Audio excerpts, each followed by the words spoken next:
Pero vamos a empezar con uno que tiene que ver justamente con las medidas del fin de semana. El control militar en las fronteras a partir de hoy. ¿Qué decía el ministro? Escuchemos.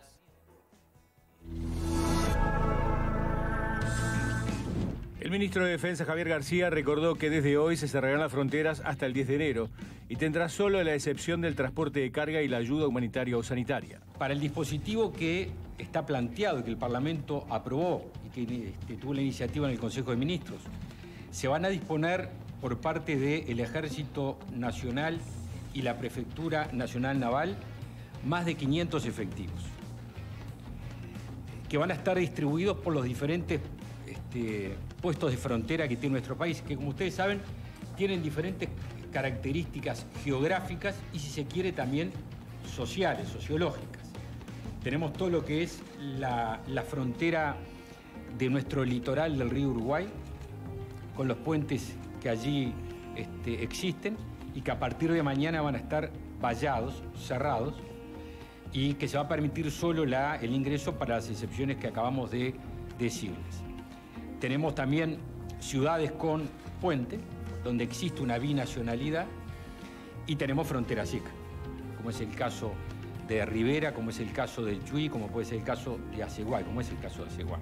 Entonces le decía que va a existir un cierre de fronteras, para lo cual el Ejército Nacional dispuso 25 puestos de control, 15 de ellos en las fronteras con Brasil y 10 de ellos en las fronteras que hacen al límite con Argentina. Sobre la binacionalidad, García expresó que ese fenómeno va a valer solo dentro de la ciudad. Explicó que salidas de las ciudades va a haber puestos de control, donde se va a solicitar identificación y se va a trabajar en coordinación con la Dirección de Migraciones del Ministerio del Interior. Bueno, muy bien. Pareciera ser más claro, ¿no? La medida que tiene que ver con las fronteras, que las medidas que tienen que ver con el famoso artículo 38. Vamos a ir después a ellas. Pero sobre este asunto, ¿preguntas, dudas, opiniones? No, me parece que se ha cerrado fronteras en el mundo, en toda Europa, en el Reino Unido. O sea, me parece que es una medida necesaria. El ministro lo explicó claramente. Yo coincido en que era una necesidad. Bien, Pepe. Sí, ya te le respondo. Me das 30 segundos para referirme a un tema que me parece que es la noticia y que fue la apertura de Telemundo con respecto a que se descubrió a través de un monitoreo realizado por el Instituto Clemente Estable que en los ómnibus, en 69 muestreos, hubo 10 con la presencia de COVID. Algo que me parece tira un mito que se venía manejando con respecto... De que no eran foco de contagio. Exactamente. Y el tema son los asintomáticos y lo han sido siempre. Siempre. Dicho esto, está clarísimo lo que planteó el ministro ayer. Yo lo pongo como dentro de Montevideo, cuando se habla de la binacionalidad de las ciudades, es como que los vecinos del centro no pudieran pasar para el cordón. Sí, de hecho lo pueden hacer. Ahora, si yo me voy a ir para el Prado, se supone que ahí tengo que presentar, no sé, determinados papeles que me acrediten por qué yo estoy saliendo de ese lugar. Parece lógico, es la vida de la frontera, ha sido así siempre, no hay otra forma de controlarlo. Es mucho más fácil de controlar, obviamente, en el litoral del río Uruguay, porque allí están los puentes, ¿no? Bien, eso con lo que comenzabas, la noticia de lo que se descubrió en el ómnibus, eso nos remite directamente al concepto de aglomeración, de cómo vamos a articular la nueva ley con lo inevitable de la aglomeración en el transporte público, por ejemplo, ¿no? Pero vamos a eso en un ratito nada más. Sobre lo primero. Controles férreos, me parece muy bien, claros. Aparte, las reglas del juego son claras. 15... ¿Viste que dice que cuando cambias de ciudad va a haber controles? Sí. Claro. ¿Eso quiere decir que en los peajes, por ejemplo, va a haber controles? A la salida de las ciudades. Claro, porque el tema son las ciudades binacionales, que es lo que llama el ministro de Defensa, que es gente que de pronto vive en Rivera y trabaja en Brasil. Se remite entonces a las binacionales. Bien. El tema va a ser, lógicamente, el control de aquellos que trabajan, o aquellos de pronto brasileros que vienen aquí al Uruguay, pero que vayan a Rivera, pero que no sigan de departamento. Claro. Creo que eso es lo más importante, bien claro es el asunto. Indudablemente es un riesgo que ya se ha verificado en Rivera en más de una ocasión. Por ejemplo, por poner Rivera, ¿no? Los 14 focos, 200. Bueno, el Chuy tampoco venía muy bien. El Chuy no venía muy bien, entonces creo que es una medida sumamente necesaria y clara, férrea y clara. Bien, pero entonces ¿no van a entrar los ómnibus a comprar al shopping? No pueden entrar. No pueden entrar. clarísimo? No pueden entrar. No sé si está tan claro. O sea, Pablo, porque esta medida es del lado uruguayo, no es la medida que tome el lado argentino. Es decir, si vamos a poner el Chuy, tenemos la avenida principal, ¿no? Lo conoce todo el mundo, por eso lo pongo como ejemplo. Vos te podés trasladar. De hecho, la aduana del Chuy no está en esa avenida, está mucho antes. Como la aduana brasilera está mucho después. El tema es que pasa del lado brasilero. Si viene un ómnibus de Santa Catarina y quiere ingresar al Chuy... Ponele. Yo creo que eso se va a evitar, ¿no? Porque es bien clara la norma, ¿no? También en Cierre de frontera y para los uruguayos con excepciones contadas.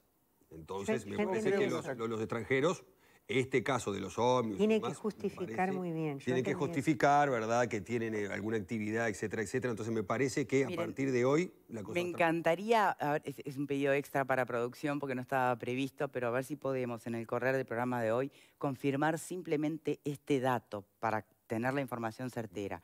Si el cierre de frontera incluye también la no entrada hasta el 10 de enero de los ómnibus, por ejemplo, de Porto Alegre, de donde sea de Brasil, que vienen a comprar a los free shops en Uruguay, que ese era también el otro gran problema. A ver si supone el cierre de frontera para todo. ¿Ah? En cuanto tenga, va a averiguar la producción, en cuanto tenga me avisaran. Pupo. Hasta esta hora eso no estaba confirmado. El lugar más complicado, sin duda, es Libramento Rivera, por el tema de que son 10 kilómetros, 10 kilómetros corridos de frontera. Es muy difícil establecer cualquier tipo de reglamentación allí, pero algunas de las cosas que uno pudo ver en estas horas en los informativos y por las declaraciones de la gente vinculada a los free shops de Rivera, existe mucha preocupación porque se ven venir limitaciones importantes. Y yo no sé a esta altura de los acontecimientos si no habría que realmente establecerlas y hacerlas. Y otra cosa más que agrego, dentro de las limitaciones que vimos en estos días, nos comimos todo el tema religioso y se viene hoy de tarde una reunión del secretario Delgado con todos los principales referentes de todas las religiones más importantes que están en Uruguay, y también por allí vienen novedades y vienen nuevas limitaciones. Y sí, porque, a ver, con todo derecho, si no te dejan ir a un teatro o no se puede hacer espectáculos, incluso con aforo, con los protocolos, ¿cuál es la diferencia o cuál es la ventaja que puede tener si es el mismo escenario, un templo con sus fieles? Bueno, cántico mediante, además. O sea, lo que serían... a ver, yo voy... también tampoco como actriz y como buscadora de fe, digo, asisto a los dos. Pero está claro que acá y advierto la misma realidad. Es más, es mucho más claro el espacio y la distancia en una sala de teatro que en un templo. Sí, y ambos son lugares cerrados. Exacto. Sí, pero aparte no es acá que se coarta la libertad de culto en la Constitución, ni mucho menos. No lo estoy planteando desde ese lado, por favor. No, yo sé que vos no, pero de repente se plantea eso y de repente salta algún trasnochado y se está violando un artículo de la Constitución de la libertad de culto. No. La libertad de culto se respeta y es un derecho constitucional. Lo que no se puede ejercer es en determinados lugares, ergo templos, iglesias o lo que fuere, por una cuestión de orden. Si estamos prohibiendo aglomeraciones, prohibiendo espectáculos públicos, etcétera, etcétera, mal no podría prohibirse que este tipo de práctica religiosa sea en un lugar cerrado y en esas condiciones. Más nada que eso. En cuanto a lo legal, yo creo que hay más problemas desde el punto de vista legal y constitucional con el artículo 37 que con el artículo 38. Bueno, el artículo 38 es claro, mandata al legislador a reglamentarlo, o sea, el mismo artículo lo mandata. Puede estar la discusión esa que planteó el Frente Amplio de establecer el 44 o el 38, pero es una discusión que ya está saldada a esta hora. Lo del 37 es más complicado porque la Constitución habla de la libre circulación a nuestros conciudadanos, entonces ahí hay todo un problema, pero yo creo que todo esto queda un poco desdibujado por la gravedad que ha asumido la pandemia y creo que tenemos que ponernos todos en serio de que hay que tomar algunas medidas por un tiempo y esperar además a ver los resultados de estas medidas, porque hoy es bastante imprudente decir que... ya empezó la historia a complicarse, ¿no? Ya hubo una denuncia por parte de una agrupación del Frente Amplio porque aparentemente la policía entró a a desmantelar una supuesta aglomeración en la casa de un edil frente amplista. Sí, pero tuviste lo que pasó en Artigas, ¿no? Las 200 personas que fueron al aeropuerto de Artigas afuera con sus autos, se juntaron todos los gurises allí, fueron a disolver esa aglomeración y se fueron para otro lado. Entonces, me parece que todo el sistema va a estar en una permanente pulseada y esperemos que se dé lo que dijeron las autoridades en la noche de ayer, que no pudimos escuchar, por alguna razón, no sé qué pasó en los canales, que no pudimos escuchar toda la conferencia, pero que se dé realmente lo que dijo el ministro Larrañaga, de que no haya necesidad de aplicar la reglamentación del 38, que por otra parte está saliendo en estas horas el decreto. Sí, exacto. Sí, por lo cual cualquier movimiento que haya habido en estas últimas horas en realidad está por fuera de esa reglamentación, porque todavía no está reglamentado. No está reglamentado. No, pero hasta ahora el mecanismo de exhortar por parte de la policía Existía. a que se desaglomeren existía y se venía cumpliendo, ¿no? Pero aparte esto va a ser aplicado por el Comité Departamental de Emergencia, o sea, no es que lo va a aplicar, claro, no es que lo va a aplicar la policía, porque hasta entonces no se sabía bien cómo iba a ser su aplicación, libre albedrío de la policía, sino que va a estar, este comité es el que se va a encargar de ver dónde se aplica la norma. Por supuesto, que en el caso de que se incumpla, si la policía tiene que actuar, va a actuar. Pero con todas las garantías del caso. Lo del edil, lo desconozco, no sé cómo es la situación. Bueno, lo que denuncian es que la policía entró de mala manera, con una violencia innecesaria. Bueno, a ver, situaciones de estas... Van a ver. Van a ver. Varias. Ojalá pudieran evitarse. Ahora, si empezamos así, hay que, ¿no? Tratemos de dejar trabajar. Yo vi hoy, no sé si lo vieron ustedes, el comunicado que sacó... Florida. Florida, el Ministerio de Salud Pública de Florida. Es algo espeluznante, pero espeluznante. Se te paran los pelos de punta porque no puede ser que alguien de una dependencia tenga que salir a decirle a la gente... che, no puede ser que vos tenés que cumplir la cuarentena obligatoria porque estás infectado, diste positivo, y no la cumplas. No puede ser que todavía a esta altura, pleno diciembre, fin de diciembre, tengamos que seguirle diciendo a la gente que no puede tomar mate, compartir la bombilla unos con otros en una plaza. Ese comunicado, que es durísimo, por lo que allí se señala, entre otras cosas dice que hay gente que no está atendiendo el teléfono. Cuando la están llamando, los rastreadores, para decirle, usted estuvo en contacto, no lo están atendiendo, sabiendo de que pueden haber estado en contacto. Eso es gravísimo. Lo otro que dice Pupo también, explicarle a la gente, es lo que dice el comunicado, que aún estando afuera hay posibilidades de contagio. Si vos estás haciendo una fila para pagar una cuenta en un centro de pago, por ejemplo, tenés que usar el tapabocas, porque por más que estés en el exterior, estás en contacto con gente. Eso parece ser que no se ha entendido, al igual que el tema de compartir el mate. Pero a mí lo que me pareció realmente increíble es que hubiese gente que no estaba atendiendo el teléfono cuando estaban llamando del ministerio para decirle que había estado en contacto con un positivo. Bueno, hay que ver si es adrede o si son... Bueno, pero es que han sido varios casos según se dice allí en el comunicado, ¿no? Como otras cosas más que ahora se me pasan, pero eso, de que no hay conciencia de que aún estando afuera, el tema del mate, e inclusive alguna gente que ha dicho, sí, yo me fui a hacer un hisopado y no se lo hizo, ha mentido. Vos sabés, Pepe, que a los abogados, le consta al doctor, nos han tildado de muchas cosas y somos capaces de muchas cosas. Es una profesión que a veces ha sido injustamente vilipendiada y otras veces no. Pero la única cosa que hay que aclararle a la gente es que si ven a algún abogado por ahí recetando remedios para el coronavirus, que no le hagan caso. Que es una grave irresponsabilidad lo que se está haciendo con el dióxido de cloro y con toda esa gente que está recetando cosas para el coronavirus por fuera de la ciencia. Les están haciendo un daño enorme a la gente, porque la gente muchas veces, ¿qué nos ha pasado? La gente necesita creer en cosas para poder ir a trabajar y decir, bueno, no me siento tan culpable por salir a la calle, por una cantidad de cosas. Cuidado con ese mensaje persistente de que todo esto es una pandemia y de que hay remedios que lo compras en la farmacia y te lo curan. Es todo mentira, todo verso, y le puede hacer daño a mucha gente. Sí, lo único bueno de todo esto es que Uruguay tiene científicos que están en pleno desarrollo de una posibilidad de tratamiento, ¿no? En paralelo a lo que es la vacuna que hoy escuchábamos en las noticias internacionales. Por ejemplo, se decide entre hoy y mañana, la Unión Europea va a aprobar y empezarán a vacunar ellos allá.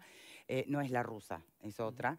Pero tampoco la vacuna significa el fin absoluto del coronavirus. No, pero bueno, es un comienzo de algo. Pero mientras tanto, me lo comentaba Selva hoy, vamos a contárselo a la gente. No, digo lo que está en desarrollo. Lo que está en desarrollo es, así como pasó en el caso del SIDA, ¿no? De que ahora aparentemente va a haber una vacuna para el SIDA que se estaría probando, hay posibilidades de bloquear la acción del virus, y entonces lo que se está trabajando es en eso, en bloquear la acción del virus sobre determinadas enzimas que son las que de alguna manera comienzan a hacer ese shock de pérdida de la inmunidad en el organismo, y por lo tanto el virus avanza y se desparrama por todo el cuerpo. Yo confío muchísimo en eso, te digo la verdad, más que en la vacuna. ¿Y lo están estudiando acá? Porque, sí, y porque la vacuna además, la prueba está que ahora hay una cepa nueva en Reino Unido, la vacuna va a pasar lo que pasa siempre, los virus mutan y las cepas van mutando y van generando posibilidades de que, bueno, de que mañana una sola vacuna no sea la que abarque todas las mutaciones de cada cepa.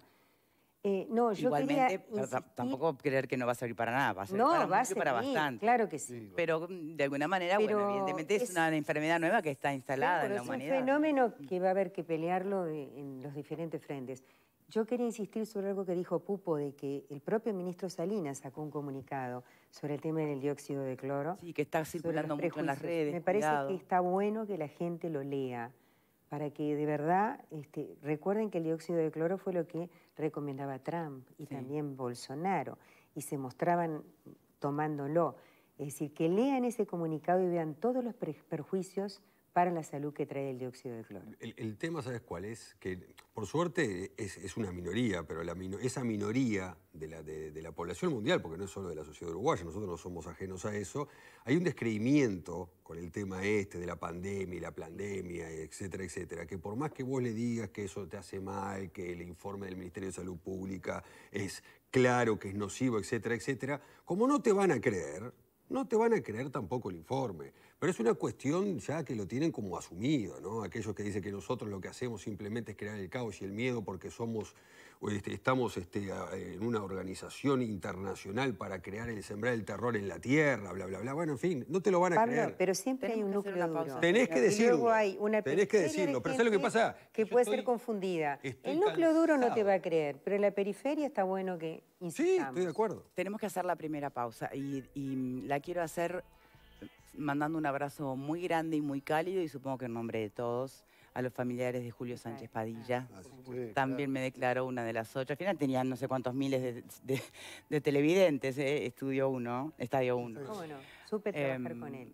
A su familia, que por si llega a estar viendo el programa hoy, especialmente había sido siempre muy cariñoso conmigo. Así que yo le tenía un afecto muy especial a Julio. A Verónica, su hija, que fue compañera mía del liceo, un beso muy grande. Bien, para toda la familia. Pausa y ya venimos.